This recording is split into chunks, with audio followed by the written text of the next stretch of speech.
So let's dive right into one of the biggest questions out there. What is it that truly makes us human? Today, we're going to explore the wild origins of something called symbolic thought. It's the foundation for, well, pretty much everything: language, art, our entire civilization. And it all kicks off with this simple act of make believe. Okay, I know, that sounds like the setup to a really weird joke, right? But seriously, stick with me here, because the answer reveals a uniquely human superpower. The exact same mental leap that lets a kid play pretend is the one that allows us to build cities, write laws, and yes, even trade stocks. All right, let's start with a simple, hard fact. You're looking at a banana. We all know what it is. It's yellow, it's a fruit, you peel it, you eat it. Its identity is tied to what it physically is. Nothing more, nothing less. There's no make-believe here, at least not yet. And boom, in this one little moment of play, something absolutely incredible happens. The banana stops being just a banana. It becomes a symbol. Hello? This simple act of pretending, it's the very first spark of a cognitive ability that literally defines our species. The brilliant psychologist Jean Piaget, he was all over this. He identified this as a huge milestone in a child's development. He called it the pre-operational stage, and it usually happens from about age 2 to 7. This is the period when a kid's mind learns to break free from the literal world and just jump headfirst into a universe of representation. And this symbolic world, it's got its own set of fascinating rules. During this time, kids often experience something called animism. The belief that their teddy bear has feelings and gets sad if you leave it behind. They also tend to be pretty egocentric, which just means they have a hard time understanding that you don't see the world exactly the way they do. It's this beautiful, messy, imaginative, and absolutely crucial phase for a developing brain. So that's the big question, isn't it? How does that raw, playful imagination turn into the kind of focused intelligence you need to write a novel or design a skyscraper? Well, to get that, we can look at the work of another psychologist, Howard Gardner, who dug into how these symbolic skills grow up and specialize. So Gardner had this idea that our symbolic skills develop along two different paths at the same time. He called them streams and waves. Think of streams as being super specific, like learning the rules of grammar for language or how pitch works in music. They're deep and specialized. Waves, on the other hand, are these big, broad thinking strategies that just kind of splash across everything we do. Let's see how those waves actually work. And this lays out the progression of those waves perfectly.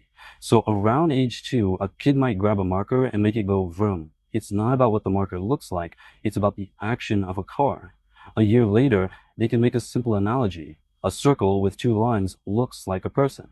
Then by 4, they start getting obsessed with details, trying to draw exactly 5 fingers on that hand.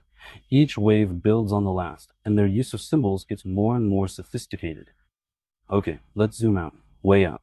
We've been looking at how this all plays out in a single child. But this isn't just an individual journey. This is the evolutionary story of Homo sapiens.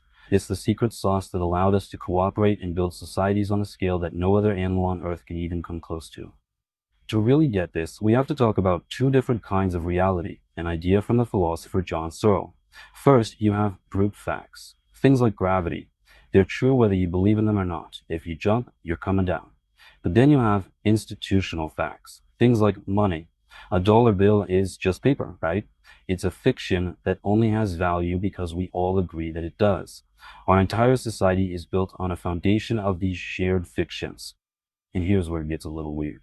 The cognitive scientist Dan Sperber pointed out that for something to be a symbol, it has to be, well, a lie. The word tree isn't an actual tree. A $5 bill isn't actually worth $5 in materials. They are stand-ins, convenient falsehoods that we all agree to believe in. This brings us to the million-dollar evolutionary question. From a survival of the fittest point of view, relying on things that are patently false sounds like a really, really bad strategy. So why would a species that has to navigate the real world evolve to spend so much time and energy in a world of make-believe? To find the answer, we have to dig deep into our past. Literally. The archaeological record gives us our very first clues.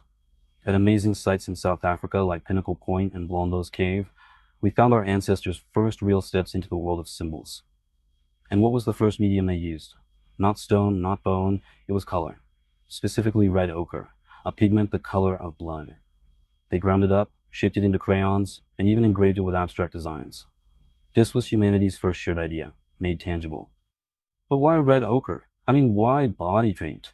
There's this powerful and frankly stunning explanation called the female cosmetic coalitions model.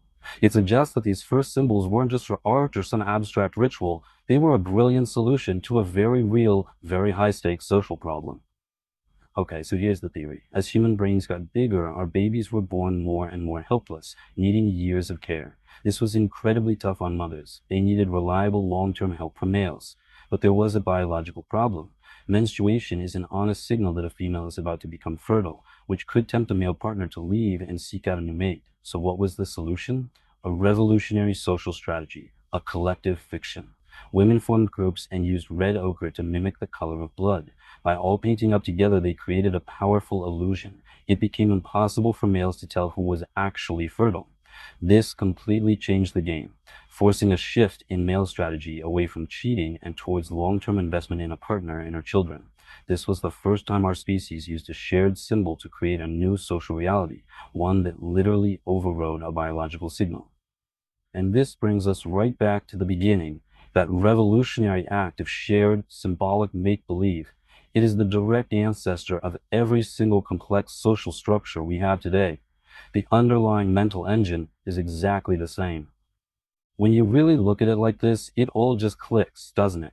A child turning a banana into a phone, our ancient ancestors using red ochre to build a social contract, and us today agreeing that a piece of paper has value.